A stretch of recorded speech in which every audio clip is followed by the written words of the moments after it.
Chapter 1. Stop waiting for motivation. It's a lie. We have been conditioned by a culture of convenience to believe in a fairy tale. We are told that one day we will wake up with a burning fire in our chests, a clarity in our minds, and an unstoppable urge to change our lives. We call this motivation. We treat it like a divine visitation, a ghost that floats into the room and suddenly makes the difficult things feel easy. We wait for it. We pray for it. We watch inspirational videos to conjure it. But here is the cold, hard truth that most people will never accept. Motivation is a lie. It is not a foundation. It is a feeling. And feelings are the most unstable substances on the planet. To build your life, your career, or your inner strength on the foundation of motivation is like building a skyscraper on a swamp. The moment the weather changes, the whole structure sinks. If you only work when you feel like working, you are not a professional. You are not a leader. You are a slave to your own chemistry. You are waiting for your brain to give you permission to be great. But your brain does not want you to be great. Your brain wants you to be safe, warm, and fed. Your brain is a survival machine, not a success machine. And survival is found in comfort, while success is found in the fire. The anatomy of the trap. Think about the last time you had a big idea. Maybe it was at 11 p.m. on a Sunday night. You were lying in bed, and suddenly, you felt it, that surge of dopamine. You imagined yourself in shape. You imagined your bank account full. You imagined the respect of your peers. In that moment, you were motivated. You promised yourself that Monday morning would be the start of a new era. But then Monday morning arrived. The room was cold. The bed was warm. The reality of the work ahead, the grinding, boring, repetitive nature of true progress, hit you like a wall of ice. The feeling was gone. The dopamine had evaporated. And because you believed the lie that you needed that feeling to begin, you stayed in bed. You told yourself, maybe tomorrow. I'm just not feeling it today. This is the cycle that keeps people average. They are waiting for a wind that isn't blowing, while the people who actually win are the ones who picked up the oars and started rowing the moment they hit the water. Successful individuals, the elite athletes, the titans of industry, the masters of any craft, act regardless of their mood. They don't have a special motivation gene that you lack. What they have is a system. They have a protocol. They have reached a point of maturity where they realize that their feelings are irrelevant to their obligations. You do not wait. You move. The professional versus the amateur. The difference between an amateur and a professional is their relationship with their own resistance. The amateur thinks they must overcome their resistance before they start. The professional knows that the only way to overcome resistance is by starting. Consider a professional athlete. Do you think they feel motivated to go to the gym for the 10,000th time? Do you think they feel inspired to lift heavy weights when their joints ache and the sky is grey? No. They feel the same reluctance you do. But they have deleted the choice from the equation. They have a schedule. They have a commitment. The professional has learned a secret that the rest of the world ignores. Action creates motivation, not the other way around. When you start moving, even when you hate it, even when you are tired, you trigger a physiological change. Your blood starts pumping. Your focus narrows. The resistance that felt like a mountain 10 minutes ago begins to shrink. By the time you are halfway through the task, you often find the very motivation you were waiting for. But it only showed up because you had the discipline to start without it. Conditioning the reject of emotional dependence. Most people are emotionally dependent on their environment. If the sun is out, they are happy. If someone is mean to them, they are sad. If they feel inspired, they work. If they feel blah, they scroll through social media. Inner strength is the process of breaking this dependency. It is the process of becoming an internal person rather than an external person. You must begin to treat your internal whining like the weather. If it's raining outside, you don't stay home and cry. You put on a raincoat and go about your business. If your brain is raining excuses, you don't stop. You simply put on your mental raincoat and execute the plan.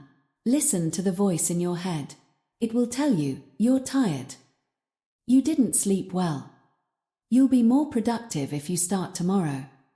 You deserve a break. Recognize these for what they are: biological signals designed to keep you in the cave. They are not truths. They are not commands. They are merely suggestions from a primitive part of your brain that is scared of growth. You do not wait. You move. Building the system of action. How do you stop being a victim of your moods? You build a system of action over feeling. Kill the decision point. The more decisions you have to make in a day, the more opportunities you have for your feelings to sabotage you. If you have to decide whether to go to the gym at 5 p.m., you will probably talk yourself out of it. If the decision was made 3 weeks ago, and it's simply on the calendar, there is nothing to discuss.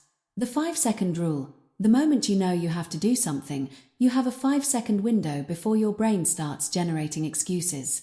Move your body before your brain can start the debate. Action over outcome. Stop worrying about how well you will do the task. Just do the task poorly if you have to. A bad workout is infinitely better than the perfect workout that never happened because you weren't in the zone. The reality of the ready state. You will never feel ready. There is no such thing as being ready for something that requires growth. Growth, by definition, requires you to do something you are not yet prepared to do.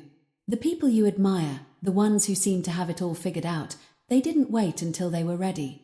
They acted when they were terrified. They acted when they were confused. They acted when they were exhausted. And through that action, they became ready. Stop looking for the spark. Stop looking for the sign. Stop waiting for the right time. The right time is a ghost that will lead you to a graveyard of wasted potential. The only thing that is real is the movement of your hands and feet in this moment. The only thing that matters is the work in front of you. Your mantra from this day forward must be simple.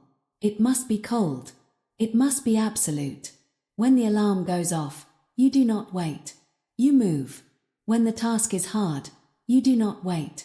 You move. When you feel like quitting, you do not wait. You move. Motivation is for the weak.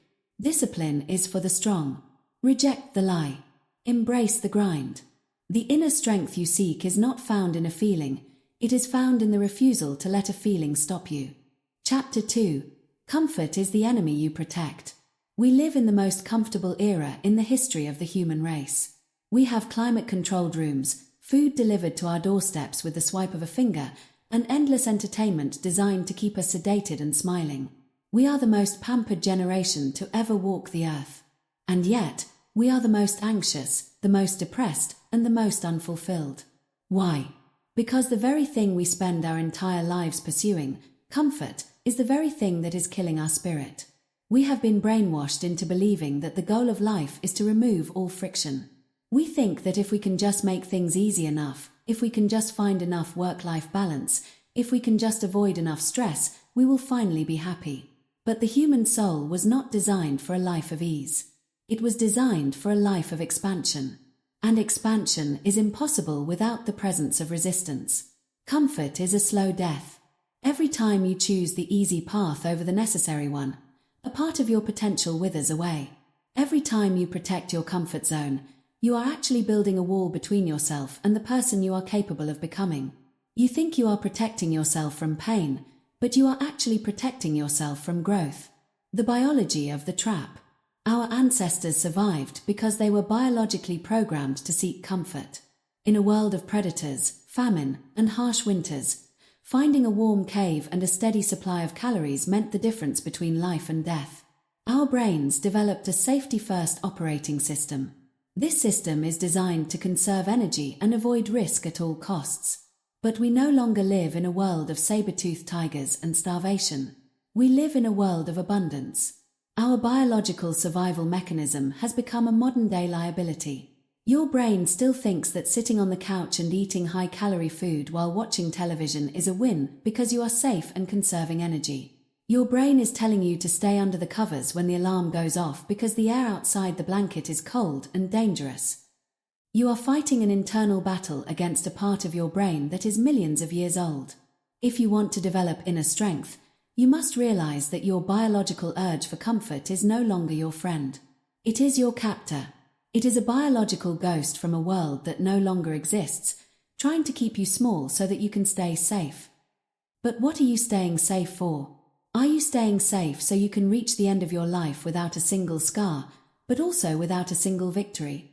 Are you staying safe so you can reach your grave in a perfectly preserved body, having never tested what you were actually capable of? Comfort is a slow death. The comfort zone is a grave. Most people spend their entire lives defending their comfort zone. They have their favorite shows, their familiar routes to work, their safe group of friends who never challenge them, and their predictable routines. They have created a bubble where they are never embarrassed, never exhausted, and never forced to face their own inadequacies. But look closely at that bubble. Is it a sanctuary, or is it a coffin? Inside the comfort zone, nothing grows. There is no new skill to be found there. There is no resilience to be built there. There is no greatness there. Greatness requires you to step into the unknown. It requires you to be a white belt again. It requires you to be the person in the room who doesn't know what they are doing. It requires the burning lungs of a sprint and the mental fatigue of a difficult problem. Think about your daily life. Where are you protecting your comfort? When you have a difficult conversation that you need to have with your partner, your boss, or your friend, do you have it? Or do you protect your comfort by staying silent and letting resentment build like a slow-growing tumor? When you see a project that would move your career forward but requires you to learn a complex new skill, do you take it? Or do you protect your comfort by telling yourself you're too busy and sticking to the tasks you already know how to do? When you feel the urge to scroll through social media for 2 hours at night, what are you actually doing? You are protecting yourself from the discomfort of your own thoughts. You are protecting yourself from the silence that would force you to realize how far you are from your goals. Choosing easy distractions over difficult progress is a form of self-sabotage disguised as self-care. You aren't relaxing. You are decaying. The signal of friction. If you want to develop the inner strength that most people never have, you must change your relationship with discomfort.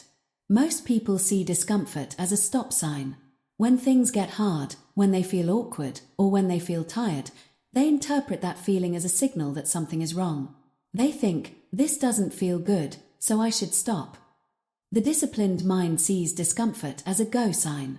Inner strength is built on the realization that discomfort is not a signal to stop, it's a signal to continue. In fact, it is the only signal that matters. If you are doing something and it feels easy, you aren't getting better. You are just repeating what you already know. You are idling. But the moment you feel that friction, the moment your muscles scream for you to drop the weight, the moment your brain starts looking for a tab to open so you can stop writing, the moment you feel the social anxiety of walking into a room of strangers, that is the moment the work begins. Everything before that moment was just a warm-up. The growth happens in the friction. The strength is forged in the resistance. Imagine a piece of coal. It doesn't become a diamond by sitting in a comfortable, climate-controlled room. It becomes a diamond because it is subjected to unimaginable heat and crushing pressure. Without the pressure, it is just dirt. Without the friction, you are just a collection of unfulfilled possibilities. The choice, scrolling versus building. Every day, you are presented with 1,000 micro-choices.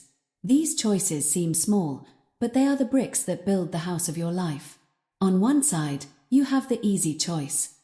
This is the path of least resistance. It is the scroll. It is the junk food. It is the snooze button.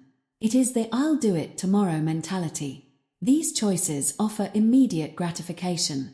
They feel good for 5 seconds, and then they leave you with a lingering sense of guilt and weakness. On the other side, you have the hard choice. This is the path of building. It is the workout. It is the deep work. It is the uncomfortable silence. It is the decision to keep going when everyone else has gone home. These choices offer delayed gratification. They feel terrible in the moment, but they leave you with a permanent sense of pride and power. Most people are addicted to the easy choice. They have built a life of high-speed internet and low-speed character. They wonder why they feel so fragile, why the slightest inconvenience ruins their day, why they can't seem to get ahead. It's because they have never allowed themselves to be tempered by the fire of discomfort. They have protected their comfort so well that they have become soft. You must become a hunter of discomfort. You must seek out the things that make you want to quit. If you hate cold water, start your day with a cold shower. Not because it's healthy, but because it forces you to face a moment of intense discomfort and say, I am the boss of this body. If you are afraid of public speaking, look for every opportunity to stand up and speak. If you find a certain task at work boring or difficult, make it the first thing you do every single morning. By intentionally seeking out friction, you desensitize yourself to the stop signal of your brain. You begin to develop a callus on your mind. You become the person who can operate in environments that make other people fold. Reframing discomfort as power. The world will tell you that you deserve to be comfortable. Advertisements will tell you that you should take it easy. Your friends will tell you that you work too hard. Ignore them. They are trying to pull you back into the crab bucket. They want you to be comfortable because your growth makes them feel uncomfortable about their own stagnation. Inner strength is built in the quiet moments when you have every excuse to stop, but you choose to stay. It is built when you are in the gym and you have finished your set, but you decide to do 2 more representatives just to show your body who is in charge. It is built when you are tired at the end of a long day, but you still spend an hour building your business or practicing your craft instead of turning on the TV. Stop defending your comfort zone. Stop making excuses for why you need a break. Most of the time, you don't need a break, you need a breakthrough. And breakthroughs only happen when you push against the wall until the wall gives way. The next time you feel that urge to retreat into what is safe and easy, I want you to stop. Feel the discomfort. Acknowledge the fear. And then, walk straight into the center of it. Do not protect the enemy that is destroying your growth. Do not defend the comfort that is keeping you weak. Comfort is a slow death. Discomfort is a new life. When you choose the difficult path, you are telling the universe that you are a person of substance. You are telling yourself that you are not a slave to your impulses. You are claiming your authority. Every time you choose the friction, you get stronger. Every time you choose the comfort, you get weaker. There is no middle ground. There is no standing still. You are either growing or you are rotting. Discomfort is not a signal to stop, it's a signal to continue. In fact, it's the only signal that you are finally on the right track. If it doesn't challenge you, it won't change you. Seek the challenge. Embrace the friction. Destroy the comfort before it destroys you. Chapter 3. Nobody is coming to save you. There is a silent, poisonous hope that lives in the back of most people's minds. It is a quiet whisper that tells you that eventually, someone will notice your hard work. Someone will see your untapped potential. Someone, a mentor, a scout, a wealthy investor, a perfect partner, will walk through the door, take you by the hand, and lead you to the life you've always dreamed of. We call this the rescue fantasy. It is the belief that life is a movie and you are the protagonist waiting for the script to take a turn for the better. You wait for the right opportunity. You wait for the perfect moment. You wait for the economy to change, for the boss to finally give you a break, or for the stars to align. I am here to tell you, with absolute certainty, nobody is coming to save you. There is no cavalry over the hill. There is no guardian angel waiting to fix your bank account. There is no mentor who is going to haunt your footsteps until you become successful. The world is busy. The world is indifferent. The world is moving at 1,000,000 miles an hour, and it doesn't care if you're standing still on the sidelines. If you are waiting for a sign, this is it. If you are waiting for permission, I'm giving it to you. But the rescue, that is up to you. You are the only person who can save your life, and until you realize that, you are not living, you are just waiting to die. The illusion of the right time. One of the most common ways we wait for a rescue is by waiting for the right time. I'll start my business when I have more savings. I'll start my diet after the holidays. I'll reach out to that person when I feel more confident. The right time is a ghost. It is a mirage in the desert that stays exactly 3 miles away no matter how far you walk. People spend years, decades, waiting for the perfect conditions to take action. They want the wind to be at their back, the sun to be at their face, and the path to be paved in gold. But look at the people who actually win. They don't wait for the right time. They take the wrong time and they make it right. They take the imperfect moment, the messy start, and the half-baked idea, and they launch anyway. They realize that a good plan executed violently today is infinitely better than a perfect plan that is still sitting in a notebook 3 years from now. While you are waiting for the perfect moment, the disciplined person is out there failing, learning, pivoting, and gaining ground. By the time your perfect moment arrives, if it ever does, the person who took imperfect action will be miles ahead of you. They didn't wait for the rescue. They became the rescuer. The power of absolute responsibility. Most people view responsibility as a burden. They see it as something heavy that they have to carry. But inner strength begins the moment you realize that responsibility is power. When you blame your parents for your trauma, you give them power over your future. When you blame the economy for your lack of wealth, you give the government power over your bank account. When you blame your ex for your unhappiness, you give them power over your heart. Blame is the ultimate act of weakness. It is a declaration that you are a victim of circumstances beyond your control. It feels good in the short term because it absolves you of the need to work. If it's not your fault, you don't have to fix it, right? Wrong. It may not be your fault, but it is still your responsibility. Inner strength is built on the foundation of extreme ownership.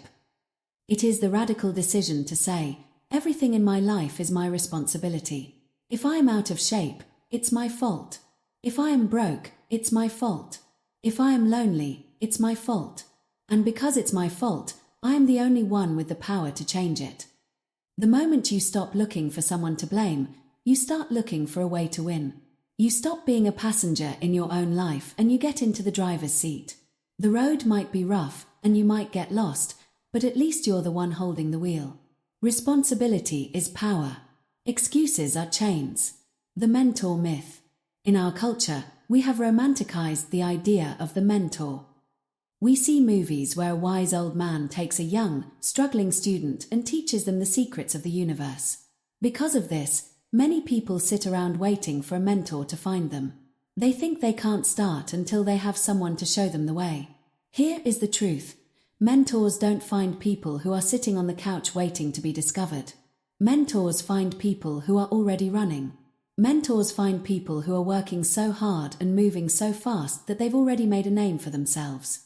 If you are waiting for someone to show you the way, you are waiting for a rescue. You don't need a mentor to start. You need a library card and an internet connection. You need the discipline to try, fail, and try again. You need to become your own mentor first. Stop looking for someone to give you the answers. Start looking for the questions that drive you to find the answers yourself. The strongest people in the world are self-taught, self-made, and self-reliant. They didn't wait for a teacher. They went out into the world and learned by getting hit in the face. The tragedy of the waiting room. Think about the waiting room of life. It is filled with people who have big dreams but zero momentum. In this room, there is a man who has been planning his novel for 10 years. There is a woman who has been waiting for the right partner while never working on herself. There is a young man who thinks he's too good for an entry-level job, so he's waiting for a real opportunity. They are all waiting for the door to open and for someone to call their name. They are all waiting for the rescue. The tragedy is that the door is already unlocked. They could walk out at any time, but they are so addicted to the comfort of the waiting room, the comfort of not yet having failed, that they stay there until their time runs out. You must burn the waiting room to the ground. You must realize that the opportunity you are looking for is buried under the work you are avoiding. The perfect moment was 10 years ago. The second best moment is right now. Breaking the chains of excuses. Every excuse you make is a brick in the wall of your own prison. When you say, I can't start because I don't have enough money, you are telling yourself that money is your savior. You are waiting for a financial rescue. When you say, I'm too old to change, you are telling yourself that time is your enemy. You are waiting for a youthful rescue that can never come. Examine your excuses. Every single one of them is a form of waiting for someone or something else to change so that you can finally be happy or successful. Inner strength is the ability to look at a mountain of excuses and choose to climb anyway. It is the ability to say, I have no money, no time, no experience, and no support, and I'm going to do it anyway. That is where true power comes from. Power doesn't come from having resources. It comes from being resourceful. It comes from the realization that you have everything you need within you to start. You have a brain, you have a will, and you have this present moment. The freedom of self-reliance. There is a profound freedom that comes when you finally accept that nobody is coming to save you. At first, it feels heavy. It feels lonely. It feels unfair. You might feel a sense of grief for the rescue you thought was coming. But once that grief passes, it is replaced by a massive sense of relief. Because if nobody is coming to save you, then you are finally in control. You no longer have to wait for someone's approval. You no longer have to wait for someone's timing. You no longer have to worry about what they think, because they aren't part of the rescue mission anyway. You are the CEO of your life. You are the coach. You are the lead actor. You are the janitor. You are everything. When you stop waiting for a hero, you become one. You start taking the actions that a hero would take.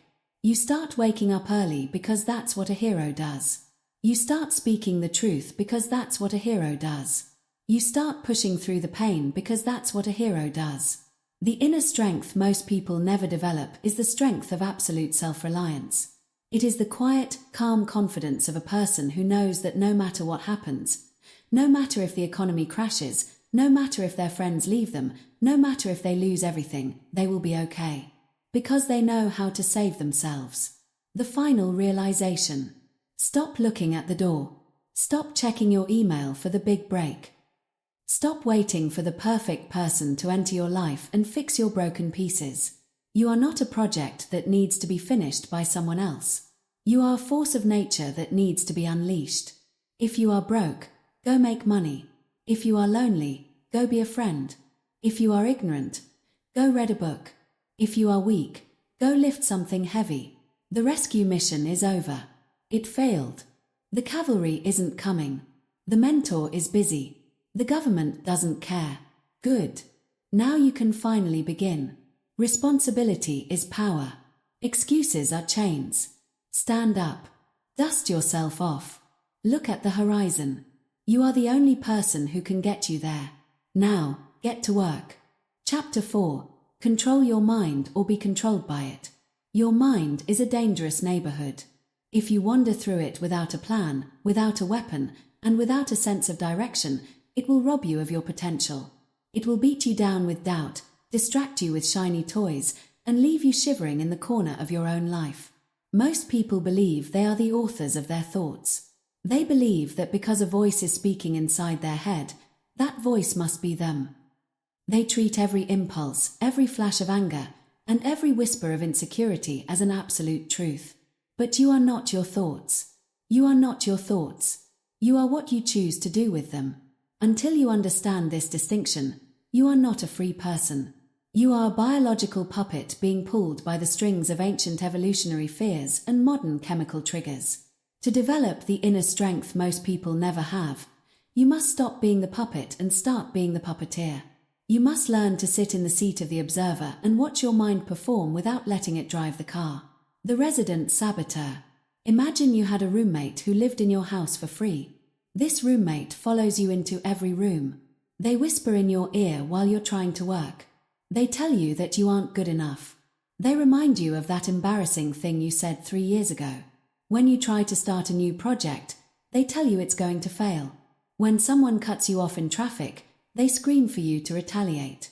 How long would you let that person live in your house? You would kick them out immediately. You would change the locks. And yet, you allow this exact dialogue to happen inside your own skull every single day. You allow a resident saboteur to dictate your mood, your confidence, and your actions. This is the hallmark of a weak mind. A weak mind is a mind that reacts to its own internal weather. A strong mind is a mind that observes the weather and stays on course anyway. Your brain is not a truth-telling machine. It is a survival machine. Its job is to keep you alive, not to make you great. Greatness requires risk, discomfort, and vulnerability, all things your primitive brain hates. Therefore, your brain will lie to you. It will create logical reasons why you should quit. It will manufacture feelings of tiredness when you are actually just bored. You must learn to vet your thoughts. You must learn to look at a thought and say, I see you, but I'm not going to listen to you. The gap. The birthplace of power. There is a space between a stimulus and your response.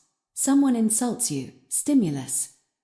You feel a surge of heat in your chest and the urge to snap back, internal reaction. You actually say something mean back, response. In the average person, the space between the stimulus and the response is so small it's invisible. They are reactive. They are like a light switch. You flip the switch and the light comes on. They have no choice in the matter. If the world is mean to them, they are miserable. If the world is kind, they are happy. They are entirely controlled by the external environment and their internal impulses. Inner strength is the process of widening that gap. The disciplined person experiences the same stimulus. Someone insults them. They feel the same surge of heat. But instead of reacting, they move into the gap.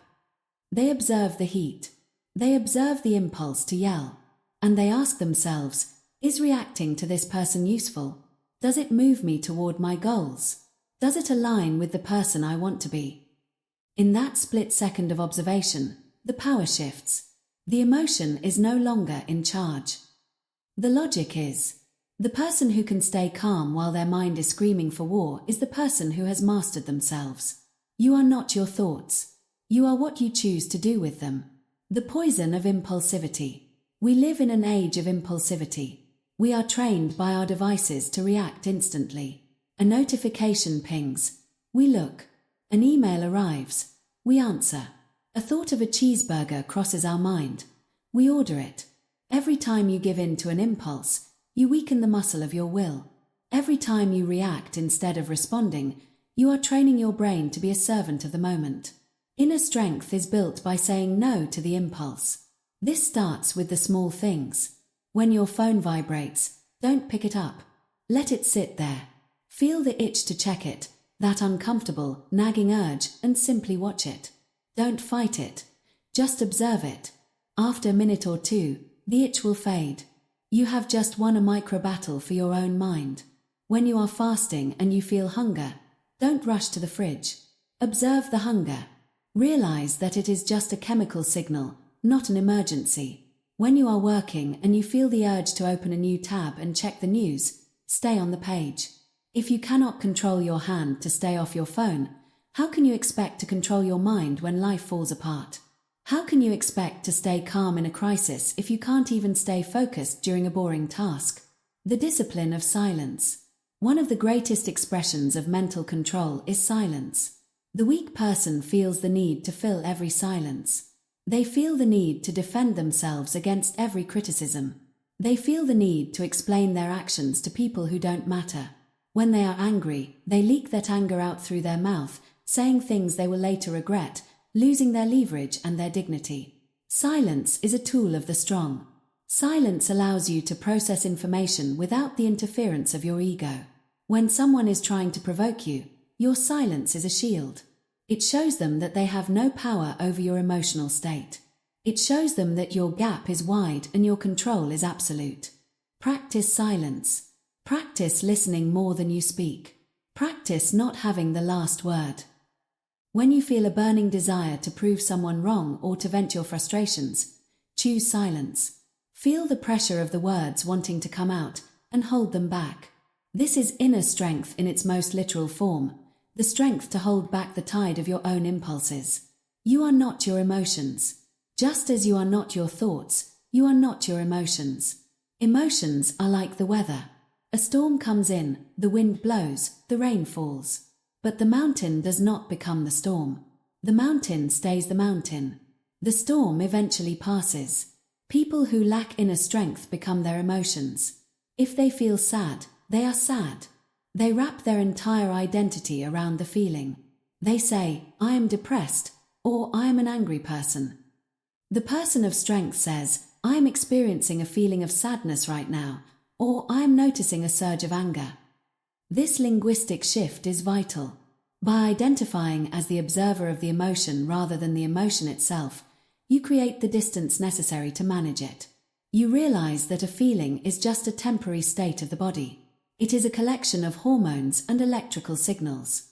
It has no more power over you than a cloud has over the earth, unless you give it that power.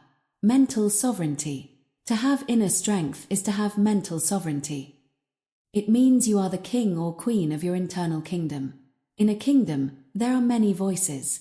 There are the peasants, your basic urges, the merchants, your desires, and the generals, your ego. They all have opinions. They all want things. They all shout for the king's attention. But the king does not do whatever the peasants want. The king does not let the generals dictate policy based on their pride. The king listens to all the voices, weighs them against the long-term health of the kingdom, and then makes a sovereign decision. Most people are kings who have been locked in the dungeon while the peasants are running the palace. Their hunger is in charge. Their lust is in charge. Their fear of what the neighbors think is in charge. You must walk back into the throne room. You must take your seat.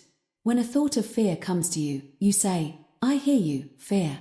You are trying to keep me safe. I appreciate the input. But we are moving forward anyway." When a thought of laziness comes to you, you say, "I hear you, sloth. You want to save energy. But the work must be done. Sit down." The practice of observation. How do you develop this? It is a practice. It is not something you read once and have. It is a muscle. Meditation, the lab meditation, is not about emptying the mind. It is about practicing the observer role. You sit, you breathe, and when a thought comes, and it will, you simply label it, thought. You don't judge it. You don't follow it. You just see it and return to the breath. This is weightlifting for your focus. Negative visualization. Spend time imagining things going wrong. Not to be a pessimist, but to practice your reaction. If you lose your job, how will you respond? If someone you love leaves you, how will you respond? By mentally rehearsing the gap, you prepare yourself for the real-world stimulus. The third-person perspective. When you are in a high-stress situation, try to view yourself from the ceiling. Look down at the person who is stressed. What does that person need to do? When you pull back to the third person, the emotional intensity drops and the logical clarity rises. The ultimate control. The world can take away your money. It can take away your health. It can take away your freedom. But it cannot take away your ability to choose your thoughts. As Viktor Frankl, a psychiatrist who survived the Nazi death camps, famously wrote, "Everything can be taken from a man but one thing, the last of the human freedoms, to choose one's attitude in any given set of circumstances, to choose one's own way." If a man in a concentration camp can control his mind, you can control yours when your internet is slow. You can control yours when you're tired. You can control yours when you're insulted. Inner strength is the realization that your internal world is your only true possession. Guard it. Clean it. Discipline it. Stop letting your mind be a chaotic neighborhood. Turn it into a fortress. Turn it into a sanctuary of focus and calm. Control your mind, or be controlled by it. The choice is yours, and you make that choice with every single thought you choose to believe and every impulse you choose to ignore. Chapter 5. Stop seeking approval, it weakens you. We are a species of social animals, and for thousands of years, being liked by the tribe was a matter of survival. If the tribe turned against you, you were cast out into the wilderness to face the elements and the predators alone. To be rejected was to die. Because of this evolutionary history, we have a deep-seated, primal fear of disapproval. We are hardwired to scan the faces of others for signs of acceptance. But we no longer live on the savannah. We live in a world where this ancient instinct has become a sophisticated cage. Most people are living a second-hand life. They don't choose their careers. They choose what sounds impressive at a dinner party. They don't choose their clothes. They choose what will get likes on a screen. They don't even choose their values. They adopt the opinions of the loudest voices in their social circle because they are terrified of the friction that comes with being different. If you are waiting for the world to clap before you feel successful, you have handed the keys to your life to a crowd of strangers who aren't even paying attention. The moment you need approval, you lose authority. The fragility of the external scorecard. There are two ways to measure your life: the external scorecard and the internal scorecard. The external scorecard is what the world sees. It's your job title, the car you drive, the number of followers you have, and the good job comments from your peers. Most people spend 100% of their energy decorating this scorecard. But the problem with the external scorecard is that you don't own it. It is held by other people. If your self-worth is tied to the external scorecard, you are fundamentally fragile. You are a puppet. If the crowd cheers, you feel like a king. If the crowd boos, or worse, if the crowd is silent, you crumble. You become easy to manipulate. All someone has to do to control you is threaten to withdraw their approval, and you will bend over backward to please them. Inner strength is the process of smashing the external scorecard and building an internal scorecard. The internal scorecard is a set of standards that you define for yourself. It asks, did I keep my word today? Did I work as hard as I am capable of working? Did I act with integrity, even when no one was watching? When you live by an internal scorecard, the opinions of the gallery become background noise. You can be the most hated person in the room and still walk with a straight back because you know you met your own standards. The cost of being liked. We have been raised to believe that being nice and being liked are the ultimate virtues. But nice is often just a mask for cowardice. Many people are nice because they are too afraid to deal with the conflict of saying no. They agree to things they don't want to do, they stay in relationships that drain them, and they withhold their true opinions, all to maintain the illusion of being liked. But here is the price you pay for that approval. You lose your edge. You lose your identity. You become a blurry, watered-down version of a human being. When you seek approval, you are essentially asking the world for permission to exist. You are saying, is it okay if I think this? Is it okay if I do this? Do you still like me? This stance is inherently weak. It radiates a lack of self-trust. And ironically, the more you seek approval, the less people actually respect you.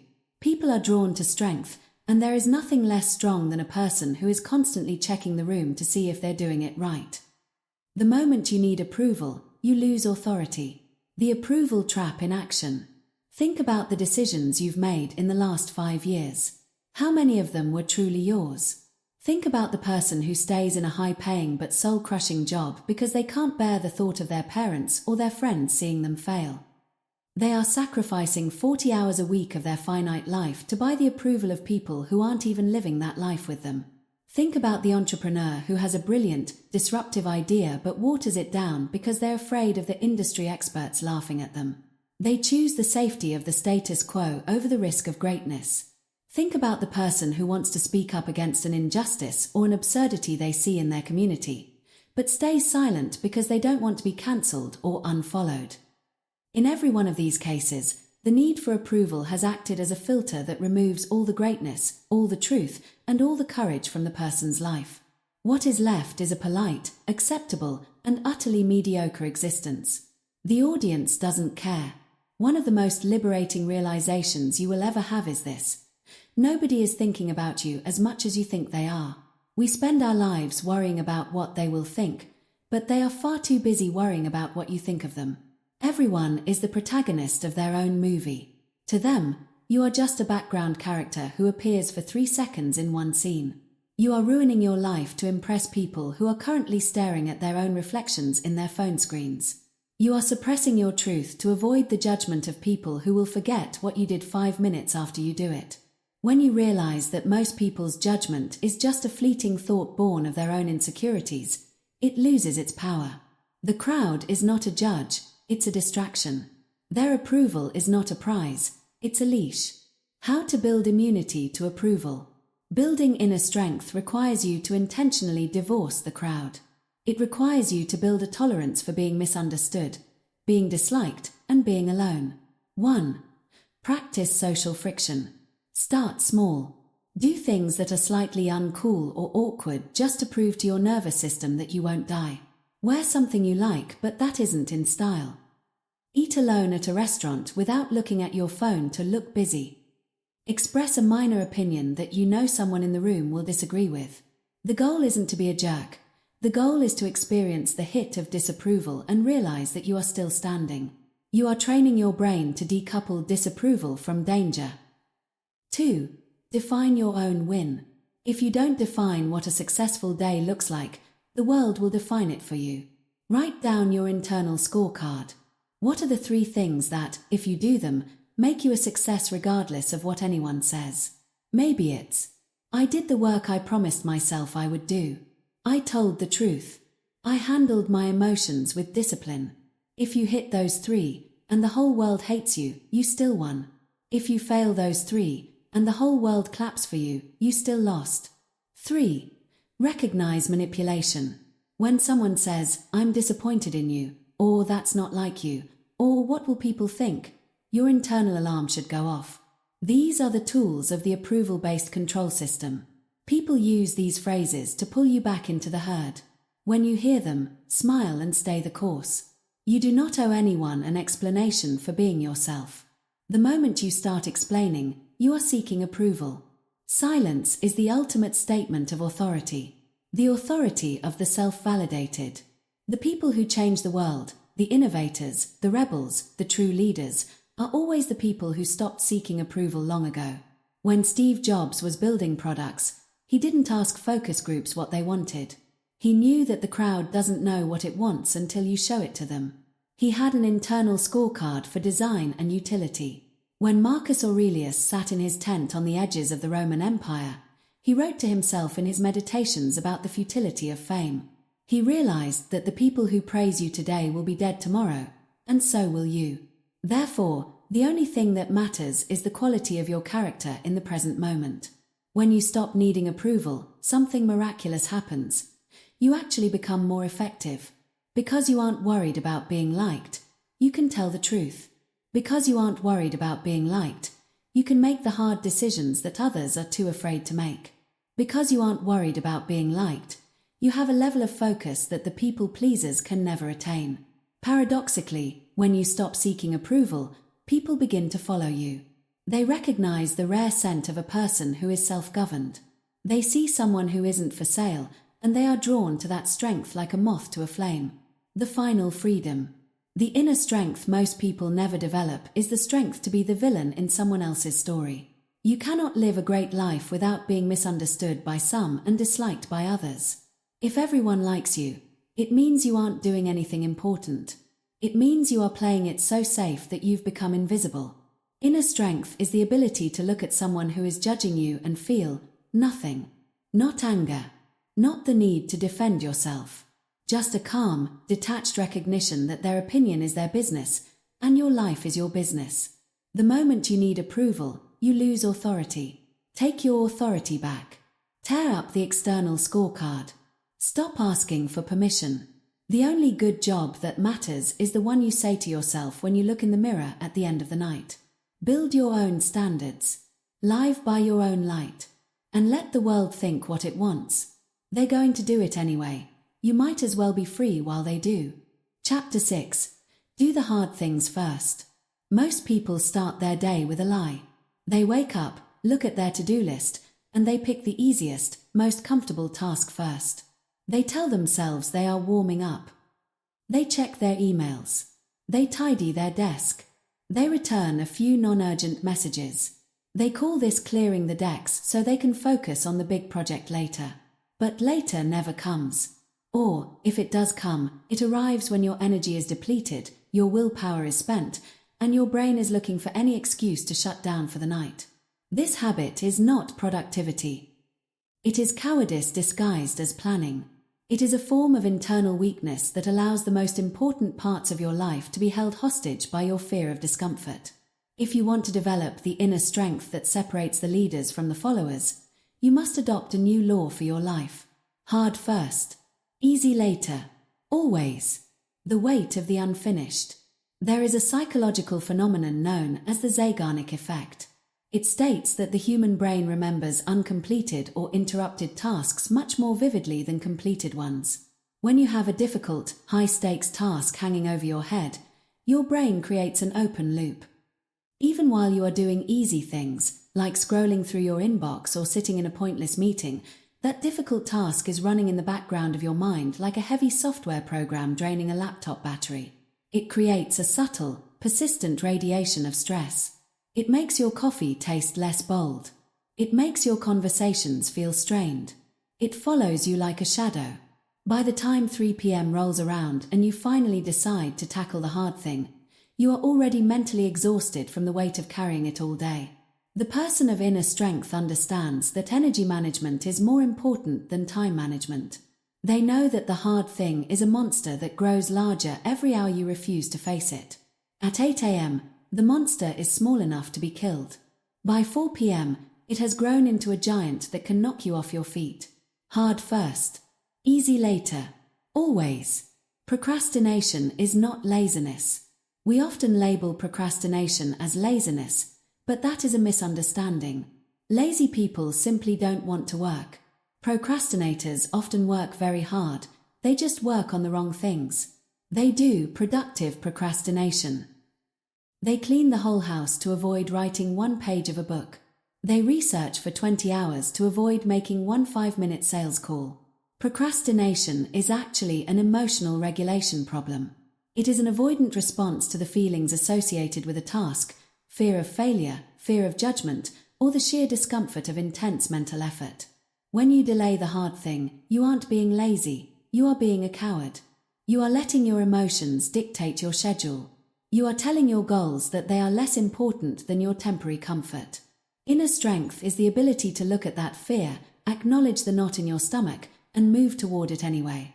It is the realization that the only way to get rid of the feeling of dread is to finish the task that is causing it. You cannot think your way out of dread. You can only work your way out of it. The victory of 9 a.m. Imagine two people. The first person spends their morning responding to urgent but unimportant fires. They attend a status meeting. They research on social media. By noon, they have checked 50 things off their list, but none of them actually move their life forward. They feel busy, but they are stagnant. The second person sits down at 8 a.m. and tackles the one thing they've been dreading. They make the difficult phone call. They write the complex code. They have the hard conversation. By 9 a.m., the task is done. The difference in their psychological state for the rest of the day is massive. The second person has won the day before most people have finished their first cup of coffee. They have the momentum of the victor. Because they faced the hardest thing first, everything else that happens that day feels easy. They are operating from a position of power, while the first person is operating from a position of anxiety. If you win the first hour of the day, you win the day. If you kill the dragon first thing in the morning, the rest of the day is just a walk through the meadow. Identifying the hard thing. If you aren't sure what your hard thing is, ask yourself this question. What is the one task that, if I finished it today, would make everything else on my list unnecessary or easier? Or, even more simply, what is the task I am most tempted to move to tomorrow's list? That is your target. That is the dragon. We often hide the hard thing under a mountain of to-do lists. We create elaborate systems and color-coded calendars to give ourselves the illusion of progress. But deep down, you know exactly what you are avoiding. Inner strength requires radical honesty. Stop pretending that your busyness is the same as effectiveness. Most of what you do in a day is just noise. The hard thing is the signal. The rule of no negotiation. To master this chapter, you must implement the rule of no negotiation. When you sit down at your desk or when you walk into the gym, your brain will immediately try to open a negotiation. It will say, let's just check the news for 5 minutes to see what's happening in the world. Or, let's do this smaller task first to get some momentum. Do not negotiate with a terrorist. Your brain, in its state of fear, is a terrorist trying to hijack your future. The moment you enter into a dialogue with your excuses, you have already lost. You must have a preset rule. The first hour of my work block is dedicated to the most difficult task. No exceptions. No email. No phone. No quick coffee breaks. You don't need to feel like doing it. You don't need to be in the zone. You just need to be in the chair. You just need to be in the arena. The anatomy of resistance. The author Stephen Pressfield calls this force resistance. It is a universal force that acts against any human being who tries to move from a lower plane to a higher plane. Resistance is strongest when you are closest to a breakthrough. If the task feels easy, resistance is not worried about you. But if the task feels like it's going to kill you, if it makes you feel nauseous, if it makes you want to run in the other direction, congratulations. That means the task is important. The hard thing is the only thing that changes your DNA. Doing easy things keeps you exactly where you are. Doing hard things rewrites your identity. It proves to your subconscious that you are the kind of person who can endure. Every time you do the hard thing first, you are casting a vote for a new version of yourself. You are building a reputation with yourself. You are learning to trust your own word. Hard first, easy later, always. This is not just a productivity tip. This is a philosophy for life. If you do the hard things in your 20s, saving money, building skills, working long hours, your 40s and 50s will be easy. If you do the easy things in your 20s, partying, spending, avoiding responsibility, your 40s and 50s will be incredibly hard. The universe has a way of balancing the books. You can pay the price of discipline now, or you can pay the price of regret later. But the price must be paid. The disciplined person chooses to pay up front. They choose the hard first. They want the struggle while they are strong. They want the friction while they have the will. Stop carrying the weight of your unfinished business. Stop letting your open loops drain your spirit. Wake up, identify the monster, and kill it before breakfast. Hard first, easy later, always. When you finish this chapter, I want you to look at your current life. What is the one thing you've been pushing to next week? Do it now. Don't wait for the next chapter. Don't wait for a better mood. Hard first, easy later, always. Chapter 7. Silence your excuses permanently. The most sophisticated liar you will ever meet is the one living inside your own head. We like to think of ourselves as honest people. We value integrity. We despise being lied to by others.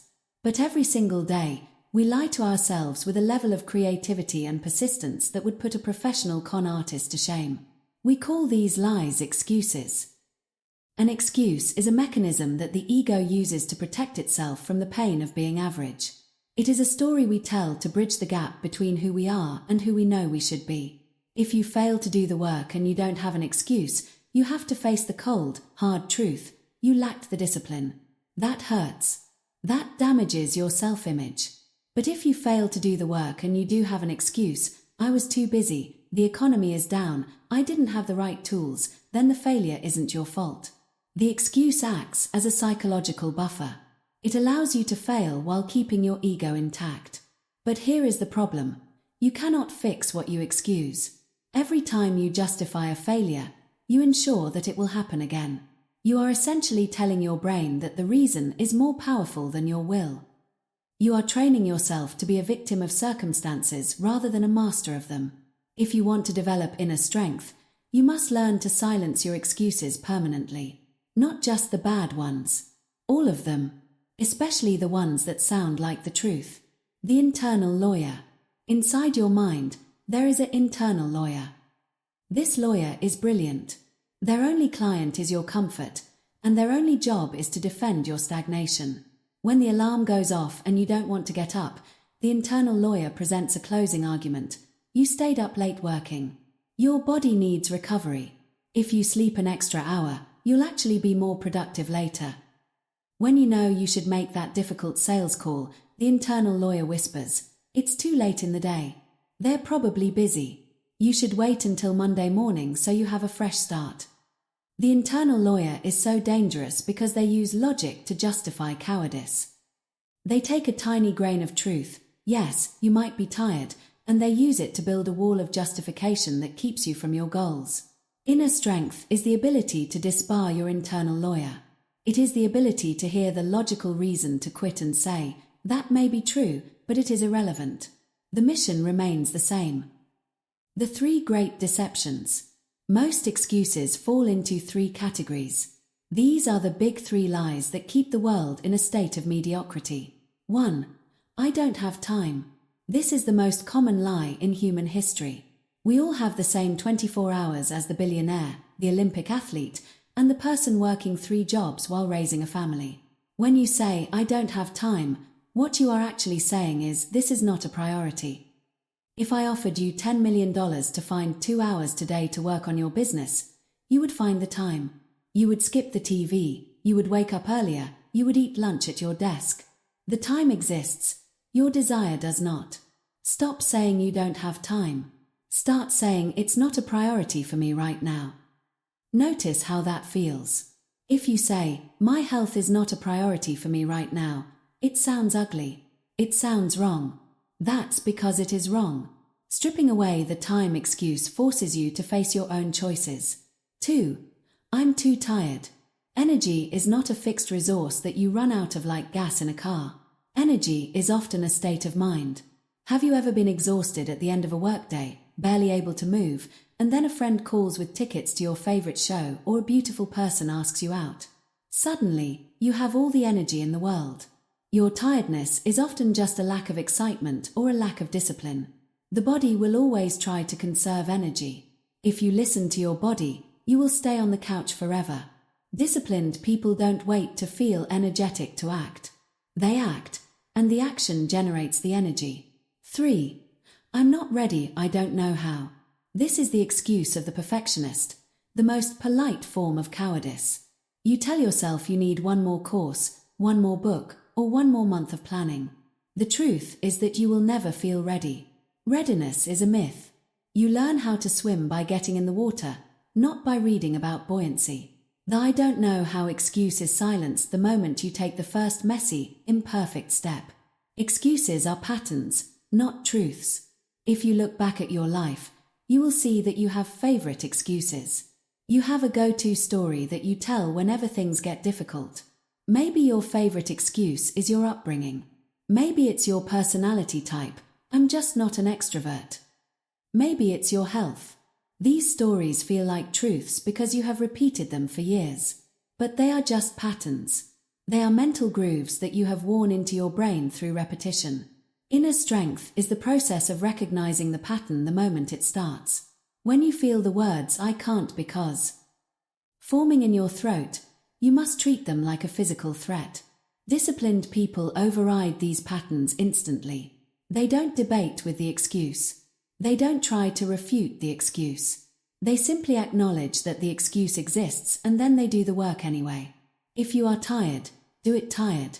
If you are busy, do it in the cracks of your schedule. If you are scared, do it scared.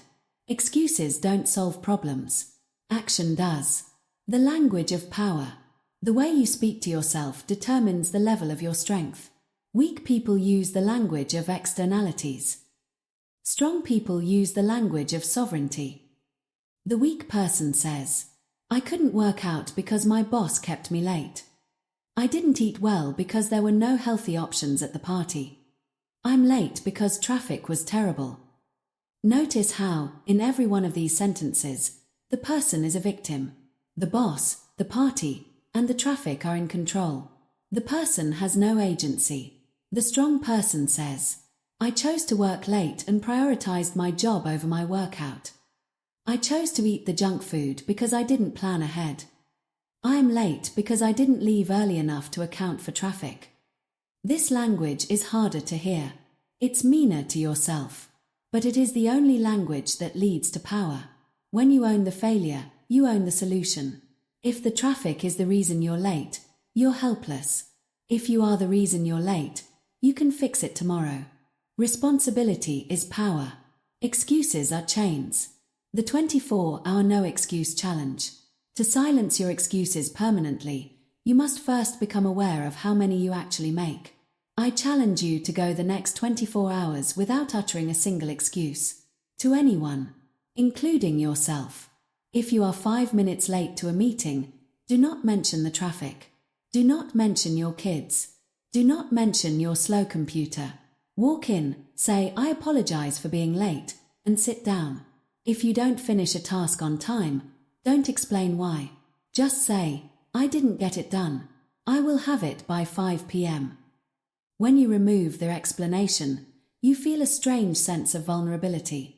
You feel naked. You realize how much you rely on excuses to manage other people's perceptions of you. But you also feel a surge of strength. You are standing in your own truth. You are taking the hit without flinching.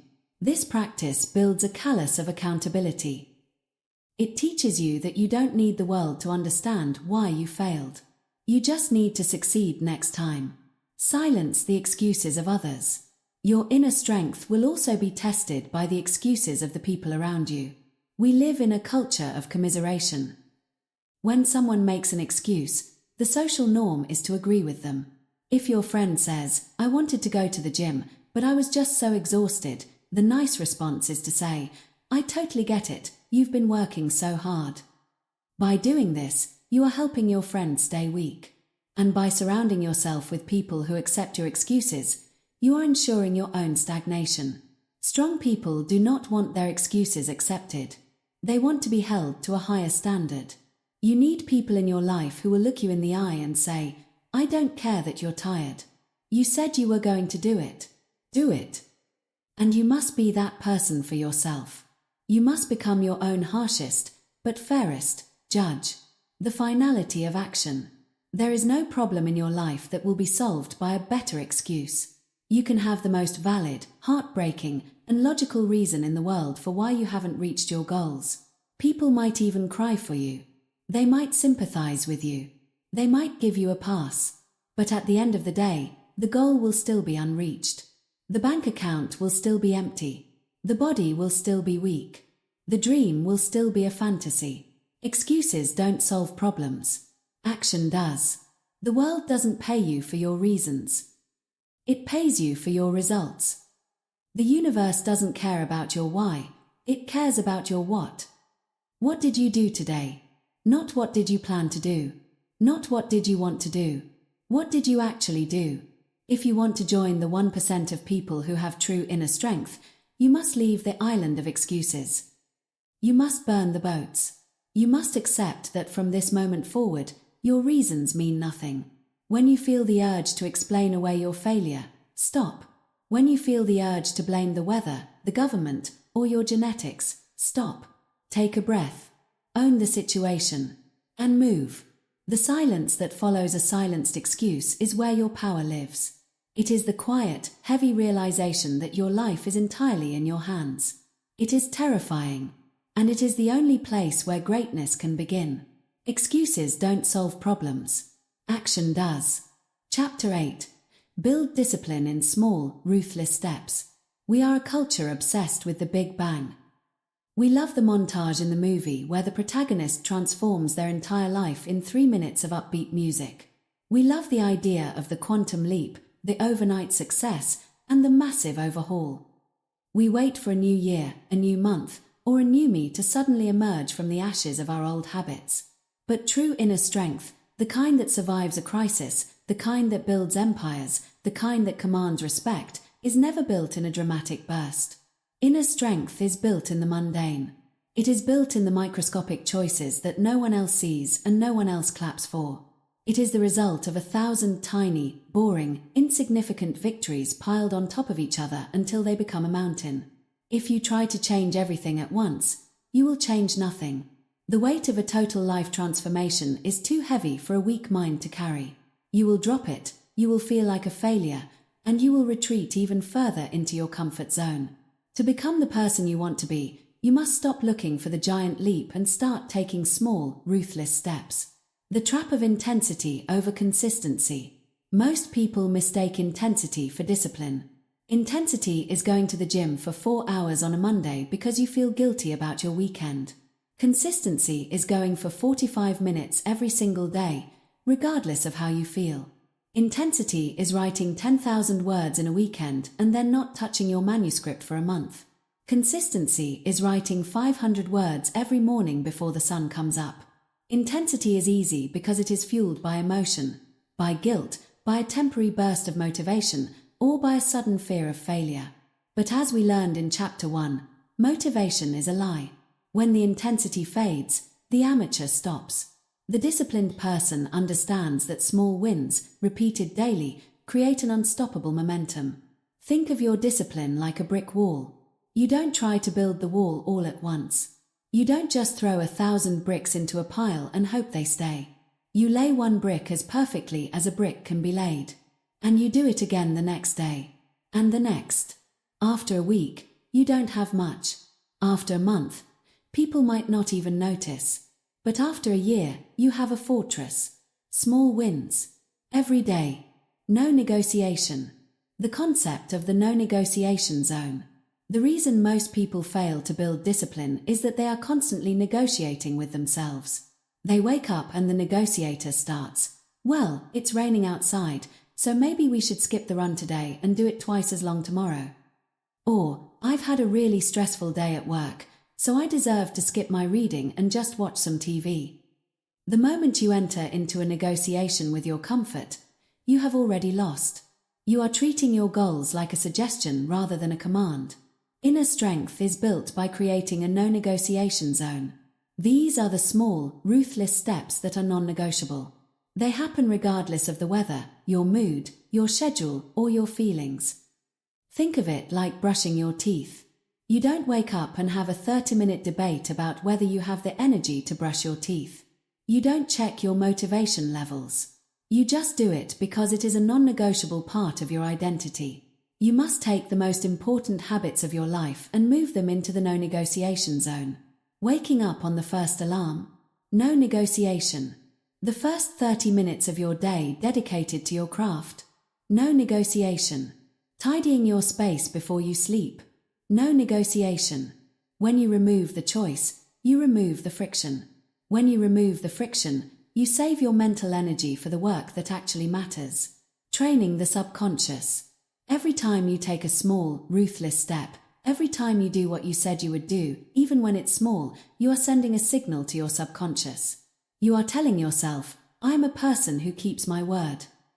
Most people have a terrible relationship with themselves. They have spent years lying to themselves. They make promises they don't keep. They set goals they abandon. Because of this, their subconscious doesn't believe a word they say. When they say, I'm going to start a business, their subconscious laughs and goes back to sleep because it knows there is no weight behind that statement. Inner strength is the process of earning back your own trust. You do this through small wins. When you promise yourself you will do 5 push-ups before bed, and you actually do them, you win a micro-battle. When you promise yourself you won't check your phone for the first hour of the day, and you actually don't, you win another. These wins are small, but they are ruthless. They are the proof you need to believe in your own power. Once you have built a foundation of 1,000 small wins, the big challenges don't seem so daunting. You know you can handle them, because you've already proven you can handle yourself. The power of microdiscipline. We often ignore the small things because we think they don't matter. We think that making our bed or keeping our desk clean has nothing to do with our career or our character. We are wrong. How you do anything is how you do everything. If you are sloppy with your morning routine, you will be sloppy with your business plan. If you are lazy with your health, you will be lazy with your relationships. If you can't be ruthless about the small steps, you will never have the strength for the large ones. Microdiscipline is the practice of excellence in the mundane. It is about doing the small things right because it is who you are, not because someone is watching. The bed. Make it perfectly. Every day. It is your first victory of the morning. The timer. If you say you're going to work for 50 minutes, you don't stop at 49:30. You work until the bell rings. The environment. Don't leave the dish in the sink. Don't leave the clothes on the floor. These actions seem insignificant, but they are the drills of inner strength. They keep your mind sharp. They keep your resident saboteur, from chapter 4, in check. They remind you that you are the authority in your own life. The one more philosophy. If you want to accelerate your growth, you must add the one more rule to your small, ruthless steps. When you finish your workout, do one more rep. When you finish your writing session, write one more sentence. When you are about to stop working for the day, make one more call. Why? Because the one more is where the discipline is actually forged. The first 10 representatives are what you had to do. The 11th rep is what you chose to do to prove your strength. That extra bit of effort is where you break the old version of yourself and start building the new one. The one more rule takes a standard habit and makes it ruthless. It turns a routine into a training ground for the soul. Consistency is the ultimate sophistication. The world is full of people who are talented but inconsistent. They are the shooting stars that burn bright for a week and then disappear. The world belongs to the grinders. It belongs to the people who show up every single day, year after year, regardless of the results, regardless of the mood, regardless of the applause. There is a quiet, terrifying power in a person who cannot be stopped. If you take one small step every single day, you are mathematically destined to reach your destination. It is a slow process, but it is an inevitable one. Most people quit because they want the result today. They want the weight loss after one workout. They want the profit after 1 week. When they don't see it, they quit. Inner strength is the ability to value the process over the prize. It is the ability to find satisfaction in the fact that you did the work. The results are just a side effect of the person you have become through the discipline. Your small, ruthless protocol. To finish this chapter, you must define your own protocol. You cannot leave this to chance. You must identify the 3 small, ruthless steps you will take every single day for the next 30 days. They must be specific, e.g., I will read 10 pages, not I will read more. Attainable, e.g., I will walk for 15 minutes, not I will run a marathon. Non-negotiable, they happen even if the world is ending. Write them down. Post them on your mirror. Tell your internal lawyer to be quiet. When you feel like skipping them, remember, you aren't just skipping a 15-minute walk. You are practicing the habit of quitting. You are casting a vote for a weak version of yourself. Every time you execute, you are casting a vote for the strong version. Small wins. Every day. No negotiation. Strength is not found in the mountain you climb. It is found in the way you tie your boots every single morning. It is found in the small, ruthless steps that most people think are too minor to matter. They matter. They are everything. Small wins. Every day. No negotiation. Chapter 9. Embrace isolation. It makes you stronger. We live in an age of terminal noise. We are the most connected generation in human history, and yet we have never been more disconnected from ourselves. From the moment we wake up until the moment we close our eyes, we are bombarded by the opinions, the lives, the successes, and the failures of thousands of strangers. We carry a device in our pockets that ensures we are never truly alone, never truly bored, and never truly silent. Most people are terrified of being alone with their own thoughts. If they have to wait 5 minutes for a bus, they pull out their phone. If they are sitting at home and the room goes quiet, they turn on the television. They use the noise of the world as a form of mental anesthesia. They drown out the internal dialogue because they are afraid of what it might say. They are afraid of the silence because, in the silence, there is no one to perform for. In the silence, you are forced to look at who you actually are when the masks are off. But if you want to develop the inner strength that most people never have, you must learn to walk away from the crowd. You must learn to find comfort in the quiet. Alone is where strength is built. Noise is where it's lost. The social mirror. Most people's identities are not their own, they are reflections. They see themselves through the social mirror, the reactions, validations, and criticisms of their social circle. They behave a certain way because that's what their friends expect. They want certain things because that's what society tells them is valuable. When you are always surrounded by people, you are constantly adjusting your frequency to match the room. You are compromising your truth to maintain social harmony. You are absorbing the fears, the limitations, and the mediocrity of the people around you without even realizing it. Isolation is the only way to break the mirror. When you step away from the noise, when you intentionally choose solitude, the reflections begin to fade. The expectations of others lose their grip. The shoulds and oughts of society start to quiet down. And in that vacuum, your own voice finally becomes audible. Inner strength requires an internal compass, not a social GPS.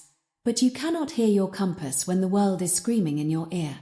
You must go into the wilderness of your own mind to find out what you actually believe, what you actually want, and what you are actually willing to die for. The forge of solitude. Think of the greatest thinkers, leaders, and creators in history. The Stoic philosophers spent years in exile or in deep contemplation. The great inventors spent thousands of hours alone in laboratories where no one could distract them. The elite warriors of ancient cultures were often sent into the wild alone as a rite of passage to prove their survival skills and their mental fortitude. They understood a truth that we have forgotten. Greatness is a solitary pursuit. Character is not built in a crowd. In a crowd, you have the support of others. You have the shared energy of the group. You can hide your weaknesses behind the strength of the collective. But in isolation, there is nowhere to hide. If you are weak, you feel it. If you are lazy, you see it. If you are undisciplined, the results are immediate. Isolation acts as a forge. It strips away everything that is fake, everything that is performative, and everything that is dependent on others. What is left is the core. If that core is weak, isolation will break you. But if you have the courage to stay in the silence and do the work, isolation will temper you into steel. Distinguishing isolation from loneliness. One of the reasons people fear being alone is that they confuse isolation with loneliness. Loneliness is a state of lack. It is a feeling of being unwanted, disconnected, and less than. Loneliness is what happens when you need the validation of others but can't find it. It is a position of weakness. Isolation is a state of abundance. It is a strategic choice. It is solitude with a purpose. Isolation is when you choose to step away from the world so that you can think, build, and improve without the contamination of outside influence. The person of inner strength is never lonely when they are alone. They are busy. They are focused. They are engaged with their own mind. They have realized that their own company is more valuable than the company of people who don't challenge them. You must stop viewing being alone as a tragedy and start viewing it as a luxury. It is the only time you have 100% of your mental bandwidth available for your own growth. Every hour you spend fitting in with a group is an hour you aren't spent standing out as an individual. The filter of negativity. Isolation is also a tactical defense. We are the average of the 5 people we spend the most time with. We have heard this 1,000 times, yet we still allow people into our inner circle who are toxic, lazy, cynical, or small-minded. We keep them around out of a sense of loyalty or because we've known them since we were kids. But if you are trying to climb a mountain and your friends are trying to pull you back into the valley, your loyalty is actually a suicide pact. Most people operate with a crab in a bucket mentality. When one crab tries to climb out of the bucket to save itself, the other crabs don't cheer it on. They reach up and pull it back down so it can die with the rest of them. Your growth makes other people uncomfortable. It reminds them of their own stagnation. If you want to build inner strength, you must be willing to walk alone for a while. You must be willing to let go of the people who drain your energy. You must be willing to be the weird one, the ghost, or the loner while you are building your future. Growth often requires distance. Do not be afraid of the empty table. It is better to eat alone and move toward your goals than to sit at a table full of people who are convincing you to give up on them. The practice of solitude. How do you do isolation in a world that hates it? You must build islands of solitude into your life. The digital fast. Choose a period every day, at least 2 hours, where your phone is in another room. No notifications. No music. No podcasts. Just you and the work. Or you and a book. Or you and your thoughts. Experience the withdrawal symptoms of being disconnected and push through them. The silent walk. Go for a walk for 30 minutes without headphones. Observe the world. Observe your own mind. Do not try to fix your thoughts, just watch them. Notice how much noise your brain generates when there is no external input. The annual audit. Take a weekend once a year to go somewhere alone. No friends, no family, no distractions. Use this time to audit your life. Are you moving toward your internal scorecard from Chapter 5? What habits are serving you? What people are draining you? These practices are not relaxing. They are often uncomfortable. But that discomfort is the feeling of your mind recovering its own sovereignty. The strength of the quiet. There is a specific kind of power that belongs to the person who can be alone. When you don't need a posse to feel confident, you are dangerous. When you don't need a vibe to be productive, you are unstoppable. When you can sit in a room for 3 hours in total silence and solve a problem, you have a level of focus that 99% of the world will never understand. The quiet is where the big moves are planned. The quiet is where the deep healing happens. The quiet is where you build the resolve that will be tested when the storm eventually hits. Most people are noise dependent. They need the music to work out. They need the coffee shop chatter to work. They need the social media feed to feel alive. Because they are dependent on the noise, they are controlled by the noise. If the music stops, they stop. The person of inner strength is self-generated. Their energy comes from within. Their motivation, which we now call discipline, is internal. They can operate in the dark, in the cold, and in the silence. Alone is where strength is built. Do not fear isolation. Fear the noise. Fear the constant stream of useless information that is cluttering your brain. Fear the opinions of people who haven't done what you want to do. Fear the comfort of the crowd that is slowly lulling you to sleep. Embrace the period of your life where you have to walk alone. Embrace the feeling of being misunderstood. Embrace the silence. It is in the silence that you will hear the truth. It is in the isolation that you will find out who you really are. And it is in the quiet that you will build the strength that will eventually allow you to lead others. Alone is where strength is built. Noise is where it's lost. Walk away from the bucket. Let the other crabs pull at the air. You have a mountain to climb, and you don't need a crowd to tell you how to do it. You just need the silence, the discipline, and the courage to keep moving when no one is watching. Chapter 10. Become the person who finishes what they start. Starting is an act of impulse. Finishing is an act of will. We live in a world of starters. If you look around, you will see millions of people who are starting a new diet, starting a new business, starting to learn a language, or starting to write a book. Starting is fun. Starting is fueled by the cheap dopamine of a new idea. When you start, the possibilities are endless. You haven't failed yet. You haven't hit the wall yet. You are still in the honeymoon phase of your ambition. But if you look closer, you will see that the world is littered with the corpses of unfinished projects. There are half-painted canvases in garages. There are Phase 1 business plans saved on hard drives. There are gym memberships that haven't been scanned in 6 months. Most people are serial starters. They have a high degree of potential, but they have zero results. And potential, when left unexecuted, is just another word for failure. Inner strength is not proven at the starting line. It is not even proven at the finish line. Inner strength is proven in the miles between them. The long, lonely, boring, and painful stretch where the excitement has died, the results aren't visible, and your mind is screaming for you to quit and find something new. To join the elite few who possess true inner strength, you must become a finisher. You must adopt the identity of a person who closes the loop. You finish. No matter what. You finish. The curse of the starting high. When you start something new, your brain releases a surge of dopamine. You feel a sense of accomplishment just for deciding to do it. You tell your friends about your new goal. You buy the equipment. You feel like a new person. This is a biological trap. Your brain has already given you the reward before you've actually done the work. This is why many people talk about their goals more than they work on them. The talk gives them the feeling of progress without the pain of effort. But about 3 weeks in, the dopamine evaporates. The novelty wears off. The new thing becomes the daily thing. It becomes a grind. It becomes a chore. This is where the amateur quits. They tell themselves that they lost interest, or that it wasn't the right fit, or that they found a better opportunity. In reality, they didn't lose interest, they lost their nerve. They hit the resistance, from Chapter 6, and they folded.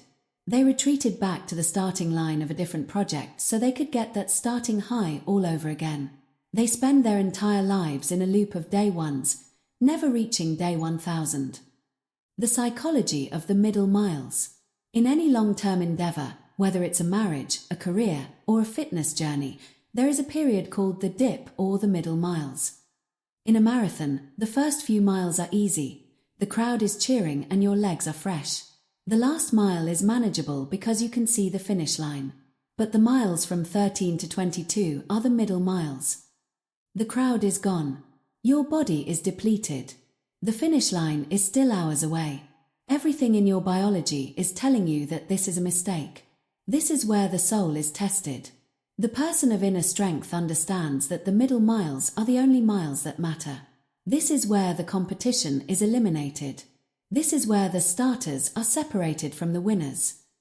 When you are in the middle of a project and you feel bored, frustrated, and uninspired, I want you to smile. Because that feeling is proof that you have reached the threshold of greatness. Most people quit exactly where you are right now. If you can just keep walking, even if you're limping, you are already ahead of 99% of the population. You finish. No matter what. You finish. Reputation with self. The ultimate asset. Why is finishing so important? It's not just about the money, the trophy, or the diploma. It's about your reputation with self. Every time you start something and quit, you are casting a vote for the quitter identity. You are training your subconscious to believe that your word means nothing. You are teaching yourself that whenever things get difficult, you will run. Over time, this creates a profound sense of self-loathing. You may act confident on the outside, but inside, you know you are a fraud. You know you can't trust yourself to follow through. Conversely, every time you finish something, especially when it's hard, especially when you hate it, you are building a fortress of self-trust. When you become a person who finishes, your will becomes a law. When you tell yourself, I'm going to do X, your brain doesn't argue. It knows that the outcome is already a foregone conclusion because you have a 100% track record of completion. This is the source of the inner strength most people never develop. It is the quiet, calm certainty of a person who has never abandoned themselves. The shiny object syndrome. One of the greatest enemies of the finisher is the shiny object. As you are working through the middle miles of a project, a new idea will invariably pop into your head. It will look easier. It will look more profitable. It will look more exciting. Your brain will tell you, this new thing is the real path. This current thing was just a learning experience. Switch now. This is a hallucination. It is a defense mechanism designed to protect you from the discomfort of the finish line. The shiny object is just the starting high calling your name. If you switch, you will eventually hit the middle miles of that new project, and another shiny object will appear. You will spend your life chasing mirages in the desert. Inner strength is the ability to ignore the shiny object. It is the ability to say, I don't care if there's a better idea. I'm going to finish this idea first. I will not allow myself to start the next thing until I have closed the book on the current thing. How to become a finisher. To transition from a starter to a finisher, you must change your tactical approach to work. Reduce the scope, increase the standard. Most people fail to finish because they set goals that are too large and too vague. I'm going to get in the best shape of my life. That's a start, not a finish. Instead, say, I'm going to finish a 12-week program. The goal is the completion, not the transformation. The power of 5. When you feel like quitting, tell yourself, I will do 5 more. 5 more minutes. 5 more pages. 5 more calls. Often, by the time you finish the 5 more, the wave of resistance has passed and you can keep going.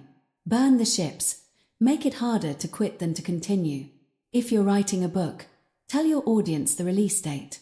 If you're starting a business, quit the safety net job when responsible. If you have no plan B, your planner becomes a life or death mission. Finish small. Practice finishing in the small things. If you open a book, finish the chapter.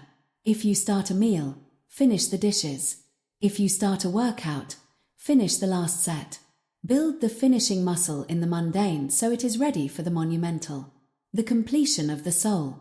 Finishing is not just a productivity hack. It is a spiritual practice. When you finish what you start, you are honoring the you that had the courage to begin. You are showing respect to your past self. You are also providing a gift to your future self, the gift of a completed result, a learned lesson, and an intact character. There is a specific kind of peace that only a finisher knows. It is the peace of an empty to-do list. It is the peace of a closed project. It is the peace of knowing that you did not flinch when the fire got hot. Most people live in a state of constant mental clutter because they have 20 unfinished projects screaming for their attention. They are haunted by the ghosts of their abandoned ambitions. The finisher is free. They move from project to project with total focus because they have no open loops, from chapter 6, pulling at their spirit. Final reinforcement. You finish. As you listen to the final words of this book, you are at a crossroads.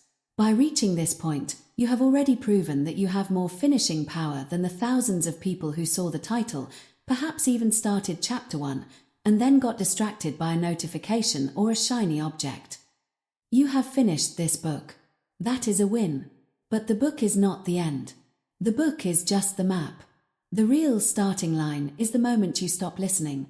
The inner strength most people never develop is now within your reach. But it is not a trophy you keep on a shelf. It is a flame you must tend every single day. You will be tempted to wait for motivation. Remember chapter 1. You move. You will be tempted to seek comfort. Remember chapter 2. Comfort is a slow death. You will be tempted to look for a savior. Remember chapter 3. Nobody is coming. You will be tempted to react in anger or fear. Remember chapter 4. Control your mind. You will be tempted to seek approval. Remember chapter 5. You lose authority. You will be tempted to do the easy things. Remember chapter 6. Hard first. You will be tempted to make excuses. Remember chapter 7. Action solves problems. You will be tempted to quit the routine. Remember chapter 8. Small, ruthless steps. You will be tempted to drown in the noise. Remember chapter 9. Embrace isolation. And above all, when the middle miles get long, when the world feels heavy, and when you are tired of being strong, you finish. No matter what. You finish. The world belongs to the finishers. The strength you seek is found in the completion. Now, go out into the world and close the loops. Stop dreaming, stop planning, and stop waiting. Do the work. Finish the task. Become the person you were meant to be. You do not wait. You move. You finish. Conclusion of the inner strength most people never develop. This concludes the full text of the book. You now have a complete, chapter-by-chapter guide to building elite-level discipline and inner strength. Each chapter was designed to provide the depth, repetition, and intensity required for a transformative audiobook experience.